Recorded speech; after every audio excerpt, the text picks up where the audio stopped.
Here we go. Game 5. Did you think this was going to be easy?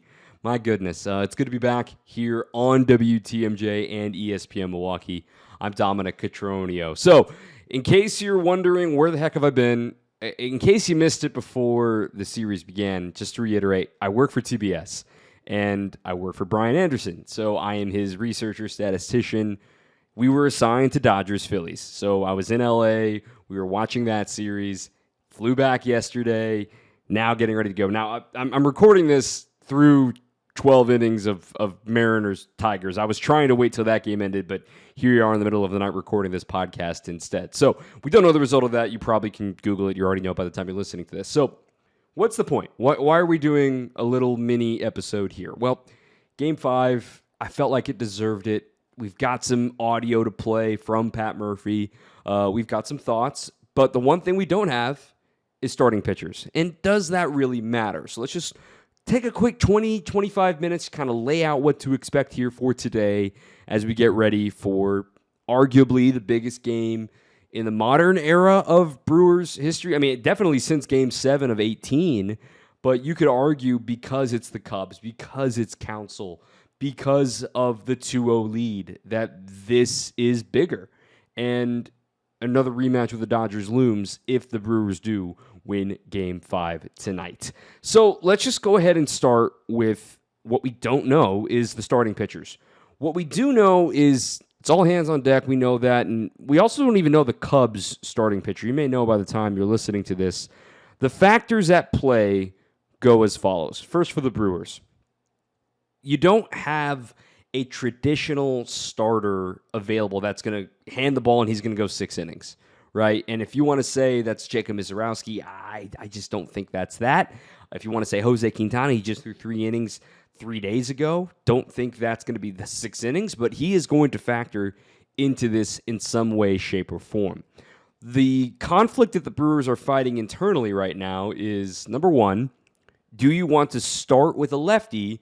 Because as we saw Craig Counsell do in Game 2, that changes his lineup. Justin Turner ended up leading off Game 2. Yes, he got a hit the second time through against Aaron Ashby, but that takes Michael Busch's bat out of his hands for another at-bat. But if you're Craig Counsell, maybe say, well, I just saw him go yard off a lefty in Game 4.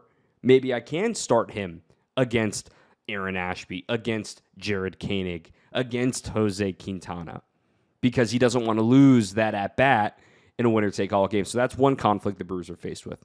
The second conflict the Brewers are faced with is what will be best suited for their bulk arm. I don't think anybody's going to throw more than 12 batters face. That's what Miz saw in Game 2.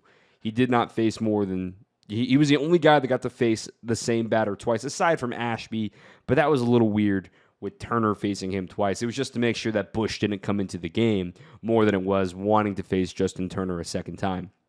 But the thought was, okay, let Miz go one time through the order and see where you're at. Now, granted, the Brewers offense took care of business in that game, and that's going to matter, obviously, in this one. We'll get to the offense in a moment. So do you start with Miz, given he's more familiar as a starter, or do you start with Quintana, or do you start even with Chad Patrick? Now, I said it on the post-game show after Game 4 that I would start Chad Patrick. After sleeping on it and a little bit of reflection, a little bit of combing through the numbers, I'm like, maybe it'd be better suited to start Quintana and dare Craig Counsell to put Busch in there against a lefty. Now, Busch is fine against lefties. I think we're all sort of overreacting to the matchup thing, but the reason why we overreact and the reason why we care so much about lefty, righty, whatever that matters, is because any slight margin that you can get changes everything. Those slight margins add up. I think it's fascinating that all 3 hits for Michael Busch are homers. I think there's something to that. In the regular season, Michael Busch against lefties hit .207, 4 homers, to a .642 OPS. So that's the reason why you want to think about that, to put the lefty at the start of the game or keep throwing lefties at Michael Busch. Then you've got Kyle Tucker, who's been really phenomenal. In fact, I was looking at Aaron Ashby against Kyle Tucker in his career. He's never retired Kyle Tucker in his career. He's walked him every time. Yet the Brewers keep throwing him out there against Kyle Tucker. So that's going to be something to monitor in this one. I don't think Ashby's going to be the starter. I really don't. I wouldn't do it personally, but I do think you need to give strong consideration to it being a left-hander, and I want to save Jared Koenig for the 6th or the 7th inning in that moment where you need to get him out because you know Abner can go multiple innings. He's going to be asked to do so.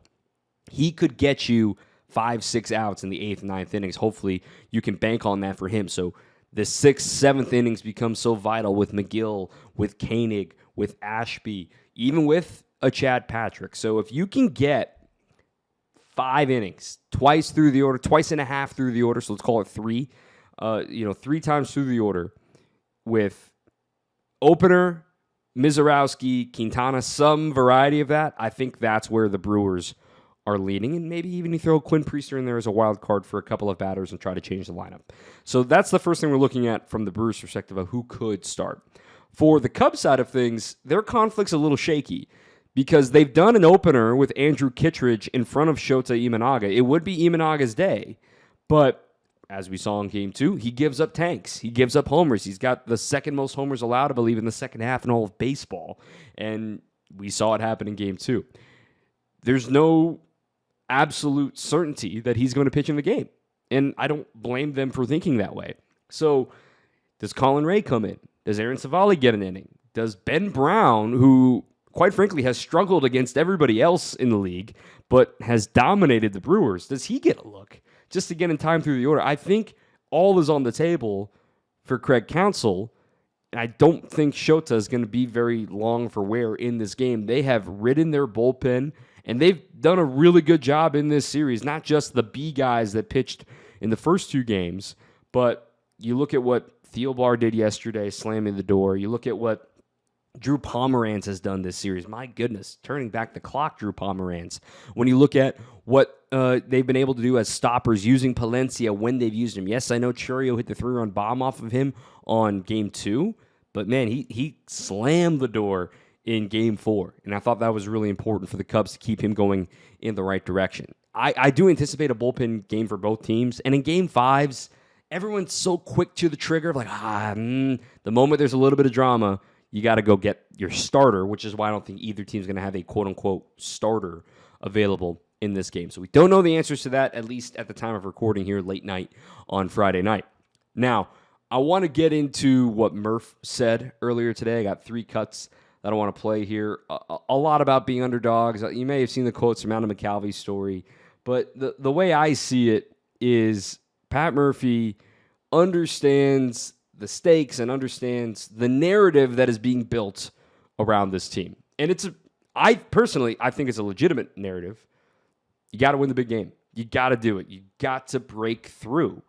And the question was validate. There was a great quote from, it was a good question from Kurt Hogue about validating the most wins in franchise history.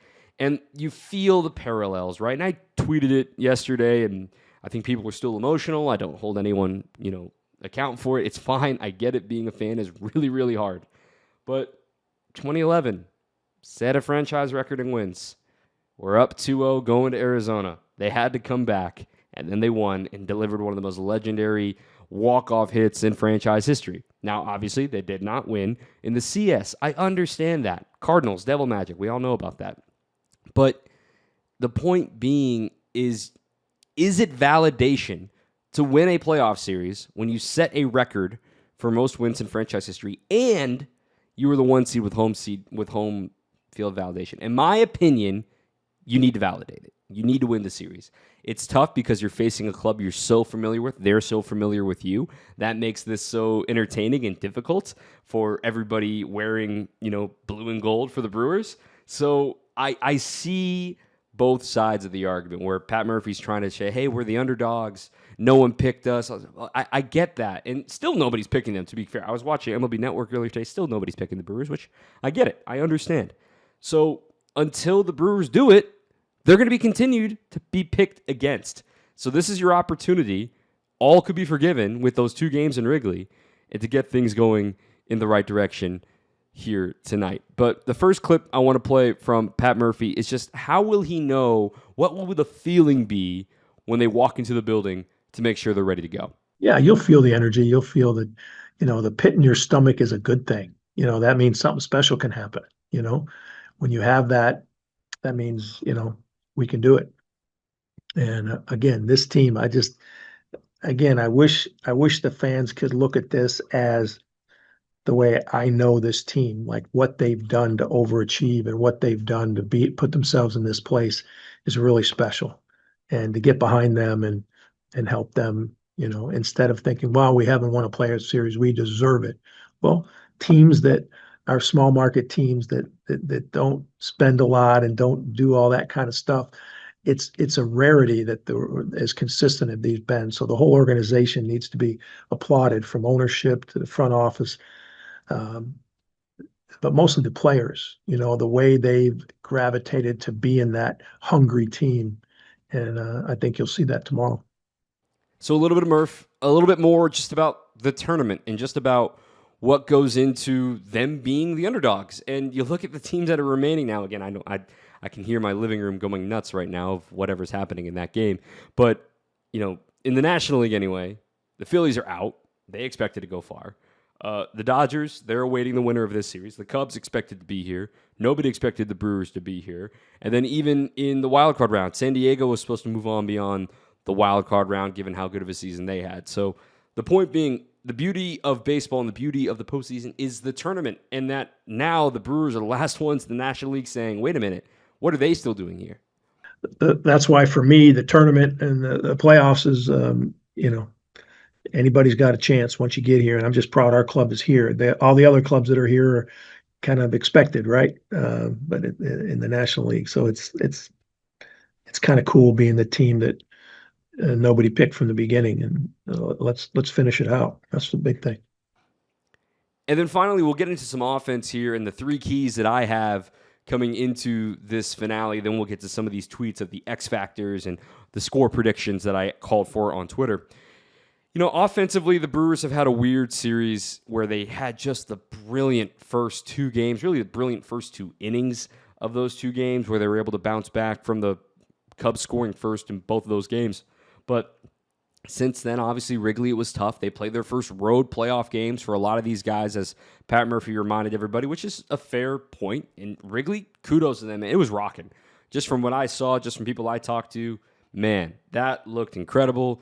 Shades of Johnny Cueto, Pittsburgh, Cincinnati, wild card game. If you know, you know. So, yeah, it was rocking. And Murph, he's not making an excuse when he talks about how great the crowd was at Wrigley, but I think everybody was sort of surprised that the Brewers didn't meet the moment, and now they learn from it and get ready for what the future is to come. But offensively, talked a little bit about, why haven't they been stealing bases? What's going on with Bryce? I mean, Bryce had that great hit in game one. He had the response game-tying double there, and everyone's fired up. He gives the, can't see me sign back to the teammates and everything, and everyone's really excited. But he's only got one hit since that double.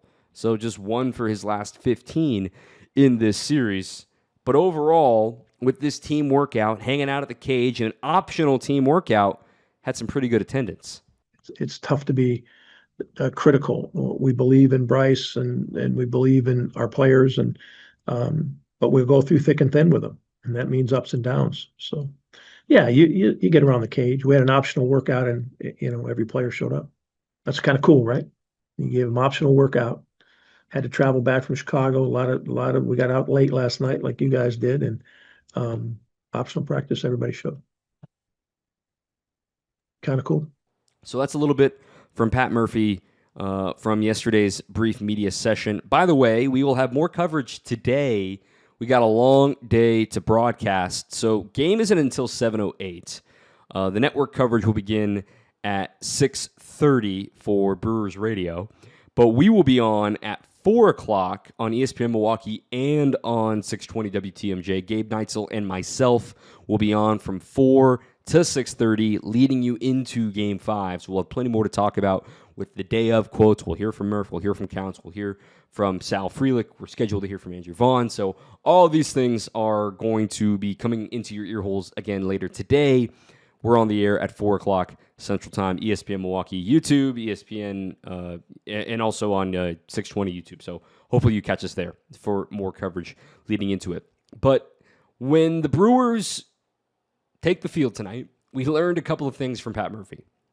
Christian Yelich is not going to be the leadoff hitter. That's big news. That the Brewers tried it. Chourio facing the lefty looked really, really good.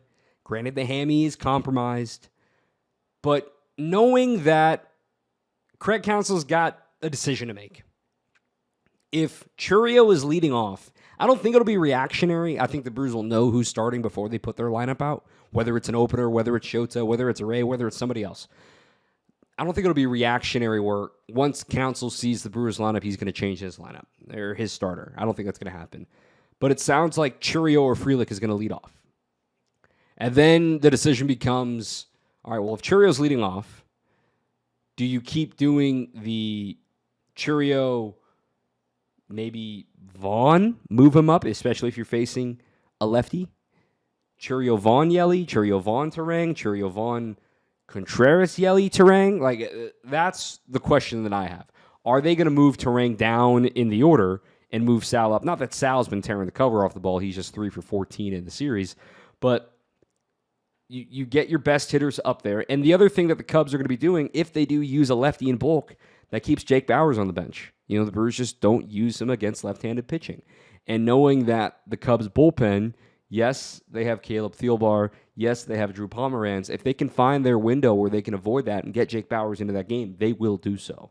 That's the big thing I'm looking out for in tomorrow's lineup. But now, as for my 3 keys of how we've got to this point, let me go in a little depth here and put a little titles here on the video screen for folks watching on YouTube. Number 1, keep hitting the ball hard. This is a little misleading. But when you look at the whole series for the Brewers, when you look under the hood, the numbers are good. You know, the really nerdy stuff, the hard hit rate, the barrels are good. Ex-Woba, if you want to get it, I get it. It can be a little much sometimes. But under the hood, it looks good. But then you dive a little deeper, and you're like, majority of this was from game 1. So something flipped. And what flipped was their hard hit balls became ground balls. And we've seen Yelly hit a lot of ground balls. We've seen Terang hit a lot of ground balls. I mean, Terang just missed one, though, yesterday. The way I see it, it's hard to elevate in the postseason. You're facing everybody's best. And if you're going to continue to hit the ball hard, A, you're going to be able to find a hole, get a base hit. B, you're going to elevate at some point. You've got to be able to elevate. You keep hitting the ball hard. And then finally, you put pressure on the defense. You're right. You hit the ball hard. It makes it hard to play. And it's funny that the squibbing, spinny chopper to second base was the key error in game 1 when Nico Horner, of all players, missed that ball. The other thing, too, is that the Brewers aren't chasing. They have the best chase rate in the division series of any team through 4 games. They only have 30 strikeouts in these 4 games. Now, granted, they had 8 yesterday, and that didn't even, the poorly timed 8 strikeouts, if you will. But the only team that had fewer in 4 games was the Blue Jays, and they're the hardest team to strike out in all of baseball. So they're doing something right offensively, and we're all sick of the cliche, but the truth is they're not getting the big hit, which leads me to my next point. Win the Brewers-y battles. What I mean by that is remember that Blake Perkins at-bat in game 1. Epic. 11 pitches, gets the base hit, keeps the rally going. The Brewers end up chasing Boyd, and they keep adding on from that. Epic, epic, epic. All right. Now, I'm not saying every at-bat needs to be 11 pitches, and Brandon Lockridge had that long one the other day, ultimately getting retired. But the Brewers, when they're getting longer at-bats, when they're able to see at least 6 pitches or more, in the games at home, in at-bats that were 6 pitches or more, they were 6 for 11, over 500. 3 walks and only 2 strikeouts. Whereas at Wrigley, with at-bats of at least 6 pitches or more, they were just 1 for 11, 4 walks, but 5 strikeouts, and just 1 single by Jake Bauers. So they're not winning the Brewers-y battles, those long, drawn-out at-bats. And you may say, well, Dom, that chases a starter sooner. Yeah, but this isn't going to be a game where the starter's going to be in there for long. You need to be able to win those battles sooner as opposed to later because they're backbreakers. The game changes so quickly in an elimination game. Managers are thinking 5, 7, 8 batters ahead every single pitch. And then finally, the other note on that, on the Brewers-y battles, 2-out hitting. The Brewers, games 1 and games 2, nearly 500. 13 for 27 with 2 outs. That's insane. That's not sustainable. But neither is going 2 for 19. That's what they did in games 3 and games 4. Somewhere in the middle there is where they should be living. If you would have told me that was a 6 for 21, sign me up. That seems pretty normal. It's hard to hit with 2 outs in the postseason. But you had the overcorrection, right? You had really hot those first 2 games with 2 outs, and now really cold these last 2 games with 2 outs. Somewhere in the middle, and the Brewers are going to find a way to win this game in Game 5. And the last thing here, we've already sort of touched on it. Pitch to chaos. Again, Miz saw 12 batters in Game 2. I don't think anybody is going to see more than that here in Game 5 tonight. For either team, quite frankly. It's going to be chaotic. Embrace it. Find your window. Find your pocket. Now you're getting to see these guys 2, 3, even 4 times in some scenarios. This applies to the other side too. You know the bag of tricks. You know what the magician's going to do to pull the rabbit out of the hat. So are you able to lay off that, that tough slider from Drew Pomeranz? Are you able to stay back on, secondaries from Andrew Kittredge? Great slider, reverse splits. Are you going to be able to gear up for heat with Daniel Palencia? You're getting to see them again. So embrace the chaos, understanding what you've seen, what you've done. Use that fancy traject system to your advantage and see what happens. And then the other thing, too, is are you going to be lefty heavy from a pitching perspective from the Brewers side? We talked about what Michael Busch does. Kyle Tucker's had a weird year against lefties. Even Ian Happ hits slightly worse from the right side than he does the left side. You do have to deal with Suzuki and Carson Kelly, who really torch left-handed pitching. So the way I see it, the Brewers are going to have every lefty available in this game. Quintana, Koenig, Ashby need to get into this game. I don't think Gasser's getting into this game. Feel for him, that being his postseason debut in Game 4. But hey, made sure that nobody else got into that game, and that's quietly an important role. Are they only going to throw lefties? That's my big question, to see if the pitching chaos is really embraced for the Brewers getting ready for this finale against the Cubs. So let me just kind of get ahead of things here and go through some of these X factors. So I put out a call to action. Who's going to be your X factor? Who's going to be the game-winning RBI? And what's going to be the final score? Majority X factor pick was Jacob Mizorowski. And that seems right. You know what? We're all enamored with velocity. I think my pick would be Jose Quintana. Now that I've sat on it a little bit longer, given how great he looked in Game 3, he is going to be very important for the Brewers in some way, shape, or form. He might get a tough window of lefties that they need him to execute on. Another one, Jackson Chourio. I hope the hammy's okay. He's not going to be able to turn and burn like we're used to seeing from him. But Sal Frelick's a popular name. Brewers are looking to get him going in the right direction. He has not done anything with runners in scoring position this series aside from the sac fly in Game 3. He's somebody that needs to get going on the offensive side. William Contreras got a couple of votes, especially for game-winning RBI. But the consensus here is a close game. There are some Cubs picks in here, which I understand. Just like 2011, this is going to be a close game. I just see it's going to be a close game for different reasons than it was in 2011, where it's not like both starters go 6 innings and pitch well. I think it's just going to be so hard to get a read and get a hit and get a feel that you're going to need to be prepared for a 3-2 game, a 4-3 game, something like that. And we could sit here and say the easy thing, like, oh, don't let them score in the first inning. Oh, out homer the Cubs. Yeah, you don't come here for that analysis. You know that already. I'm not trying to, say what you already know. That's why you're listening to my show as opposed to others. You know that. Brewers need to get off the bus and score first. And yeah, no duh, Sherlock. Let's put that analysis aside. Yes, of course, we'd love them to score first. But what are the other things that they can do to help them win this Game 5, get this crowd on their side? It's going to be rocking. It's going to be incredible. And I'm excited to be back. So I will be on post-game tomorrow. That will be on 620 WTMJ. We'll take your phone calls. We'll take your texts. Write down the number. It's been the same all year. 855-616-1620. 855-616-1620. We'll have you in on the show. Whether it's win or lose, I love taking calls after series enders like this. And if they win, we'll be down in the dugout. So let's hope for the best. I can't wait. I'll be helping out the TBS crew again tonight. I'll be with you for postgame. I'll be with you for pregame with Gabe Neitzel. That starts at 4 o'clock.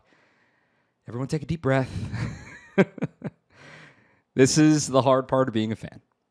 It's stressful, it's glorious, it's maddening, and it's a scary 24 hours. Your entertainment, your well-being, your mentals are going to go through every emotion for the next 24 hours. Let's just hope that it all ends in euphoria.